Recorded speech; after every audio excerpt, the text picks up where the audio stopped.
ಜಾತ ವಾಮನಾಂಶ ತೇಜೋಮಯ ಕಲ್ಯಾಣ ಗುಣ ಸಂಪನ್ನ ರಂಗನ ಕಿರಮಣ.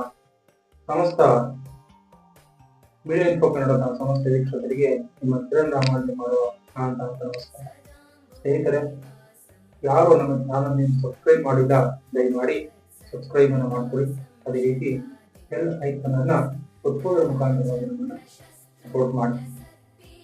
ಸ್ನೇಹಿತರೆ, ಇಂದು ಮಕರ ಸಂಕ್ರಾಂತಿ ವಿಶೇಷವಾಗಿ ಒಂದು ವಿಡಿಯೋವನ್ನು ಮಾಡ್ತಾ ಇದ್ದೀವಿ. ಮಕರ ಸಂಕ್ರಾಂತಿ ಆಚರಣೆಗೆ ಹಲವಾರು ಗೊಂದಲ ಇರ್ತದೆ. ವಾಡಿಕೆಯಂತೆ ಮಕರ ಸಂಕ್ರಾಂತಿ ಜನವರಿ 14ನೇ ತಾರೀಕು ಬರುತ್ತದೆ. ಈ ವರ್ಷ ಜನವರಿ 15ನೇ ತಾರೀಕು ಬಂದಿರಬಹುದು. ಏನಕ್ಕೆ ಕಾರಣ? ಗ್ರಹಗಳಲ್ಲಿ ಯಾವ ರೀತಿ ಬದಲಾವಣೆಗಳಾಗಿದೆ, ಸೂರ್ಯನ ಪಥ ಬದಲಾವಣೆ ಯಾವತ್ತಾಗುತ್ತೆ, ಉತ್ತರಾಯಣ ಪುಣ್ಯಕಾಲ ಯಾವ ಆರಂಭವಾಗ್ತದೆ, ಈ ವಿಚಾರವನ್ನು ಈ ವಿಡಿಯೋದಲ್ಲಿ ತಿಳಿಸುವಂತ ಸಾಮಾನ್ಯ ಪ್ರಯತ್ನ. ಎಲ್ಲರಿಗೂ ಕೂಡ ಆತ್ಮೀಯ ಸ್ವಾಗತ. ಉತ್ತರಾಯಣ ಪುಣ್ಯಕಾಲ ಯಾವ ಪ್ರಾರಂಭ ಆಗ್ತದೆ ಅಂತ ಬುಧವಾರ ಸೂರ್ಯ ಭಗವಾನರು ಧನುಸ್ಸು ರಾಶಿಯಿಂದ ಮಕರ ರಾಶಿಗೆ 3:17 ಪ್ರವೇಶವನ್ನು ಮಾಡ್ತಾರೆ. ಆ ಸಂದರ್ಭದಲ್ಲಿ ಸಂಕ್ರಾಂತಿಯ ಆಚರಣೆಗೋಸ್ಕರ ಕೆಲವರು ಪದ್ಧತಿಗಳಿವೆ. ಪ್ರಾತಃ ಕಾಲದಲ್ಲಿ ಇದ್ದು ಮಂಗಳ ಸ್ನಾನವನ್ನು ಮಾಡಿ ದೇವರಿಗೆ ಅರ್ಘ್ಯವನ್ನು ಕೊಟ್ಟು ಸೂರ್ಯ ಭಗವಾನಕ್ಕೆ ಅರ್ಘ್ಯವನ್ನು ಕೊಡುವ ಮುಖಾಂತರವಾಗಿ ಒಂದು ವಾಡಿಕೆಯನ್ನು ಇಟ್ಕೊಂಡಿರ್ತಾರೆ. ಈ ಒಂದು ಪೂಜಾ ಕೈಂಕರ್ಯಗಳನ್ನ ಬುಧವಾರ ಸಂಜೆ ಮಾಡಲಿಕ್ಕೆ ಅನುಕೂಲವಾಗಿ ಇರೋದ್ರಿಂದ ನಾವು ಗುರುವಾರ ಪ್ರಾತಃ ಕಾಲದಿಂದ ಮಾಡಬಹುದು. ಗುರುವಾರ ಸಂಜೆ 3:17 ಧನುಸ್ಸು ರಾಶಿ ಮಕರ ರಾಶಿಗೆ ಸೂರ್ಯರ ಭಗವಾನ್ ಪ್ರವೇಶ ಮಾಡೋದ್ರಿಂದ ಉತ್ತರಾಯಣ ಪುಣ್ಯಕಾಲ 3:17 ಪ್ರಾರಂಭವಾಗುತ್ತದೆ.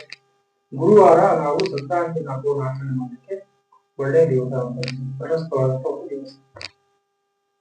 ಗುರುವಾರ ಏನು ಮಾಡಬೇಕು? ಪ್ರಾತಃ ಕಾಲದಲ್ಲಿದ್ದು ಸೂರ್ಯ ಭಗವಾನನ ಮನಸ್ಸಿನ ಪ್ರಾರ್ಥನೆಯನ್ನು ಮಾಡಿ. ಸೂರ್ಯರು ಅಂತಂದ್ರೆ ಸೂರ್ಯ ಭಗವಾನ ಆರೋಗ್ಯಕಾರಕ ಅಂತ ನಾವು ಕರಿತೀವಿ.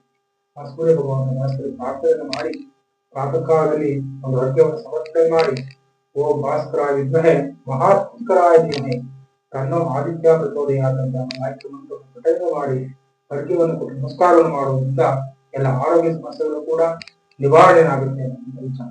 ಅದೇ ರೀತಿಯಾಗಿ ಆ ಒಂದು ದಿವಸ ಎಲ್ಲರೂ ಕೂಡ ರೈತ ಬಾಂಧವರೆಲ್ಲರೂ ಕೂಡ ಎಲ್ಲರೂ ಕೂಡ ಆ ಒಂದು ದಿವಸ ಒಟ್ಟಿಗೆ ಊಟವನ್ನು ಮಾಡಿ ಸಂಜೆಯ ಹೆಣ್ಣು ಮಕ್ಕಳ ಕೈಯಲ್ಲಿ ಎಳ್ಳು, ಬೆಲ್ಲ, ಕೊಬ್ಬರಿ, ಕಡಲೆ ದಾನ ಮಾಡುವಂತ ವಿಚಾರ. ಈ ದಾನವನ್ನು ಮಾಡೋದ್ರಿಂದ, ಎಳ್ಳನ್ನು ದಾನ ಮಾಡೋದ್ರಿಂದ ದರಿದ್ರಗಳು ನಿವಾರಣೆ ಆಗ್ತದೆ ಅಂತ ಒಂದು ವಿಚಾರ. ಶರೀರೋಷ ನಿವಾರಣೆ ಆಗ್ತದೆ ಅಂತ ಒಂದು ವಿಚಾರ. ಬೆಲ್ಲವನ್ನು ದಾನ ಮಾಡೋದ್ರಿಂದ ಆಯಸ್ಸು ವೃದ್ಧಿ ಆಗ್ತದೆ. ಬೆಲ್ಲ ಆದನ್ನು ಮೃತ್ಯುಂಜಯ ಆಗ್ತದೆ. ಅದಕ್ಕೋಸ್ಕರವಾಗಿ ಆ ಬೆಲ್ಲವನ್ನು ದಾನ ಮಾಡೋದ್ರಿಂದ ಆಯಸ್ಸು ವೃದ್ಧಿ ಆಗುತ್ತೆ ಅಂತ ಒಂದು ವಿಚಾರ. ಕಡಲಿನ ದಾನ ಮಾಡೋದ್ರಿಂದ ಗುರುವಿನ ಅನುಗ್ರಹ ಆಗ್ತದೆ ಅಂತ ಒಂದು ವಿಚಾರ. ಅದೇ ರೀತಿ ಕೊಬ್ಬರಿನ ದಾನ ಮಾಡೋದ್ರಿಂದ ಪೂರ್ಣಪ್ಪನ ಭಗವಂತನ ಅನುಗ್ರಹ ನಿಮ್ಮ ಮೇಲೆ ಆಗ್ತದೆ ಅಂತಕ್ಕೋಸ್ಕರವಾಗಿ ಈ ಒಂದು ಮಕರ ಸಂಕ್ರಾಂತಿ ದಿವಸದಂದು ಅವರು ದಾನವನ್ನು ಮಾಡೋದ್ರಿಂದ ನಿಮ್ಮ ಮನೆಗೆ ಹಾಗೂ ನಿಮ್ಮ ಕುಟುಂಬಕ್ಕೆ, ನಿಮ್ಮ ಮಕ್ಕಳಿಗೂ ಕೂಡ ಅನುಕೂಲ, ಭಗವಂತ ಅನುಗ್ರಹ ಆಗ್ತದೆ ಅಂತದನ್ನು ವಿಶೇಷವಾಗಿ ಈ ಒಂದು ದಾನವನ್ನು ಮಾಡ್ತಾರೆ. ಅದೇ ರೀತಿ ವೈಜ್ಞಾನಿಕವಾಗಿ ದೇಹದಲ್ಲಿ ಎಣ್ಣೆ ಅಂಶ ಕಡಿಮೆ ಆಗ್ತದೆ, ಭಗವಂತನ ಅನುಗ್ರಹ ಆಗ್ತದೆ.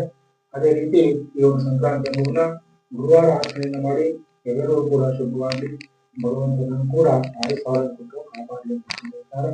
ಎಲ್ಲರೂ ಕೂಡ ಶುಭವಾಗಿ ಪರಿವೇಶ ಸಮಸ್ತ ಸಂಬಂಧ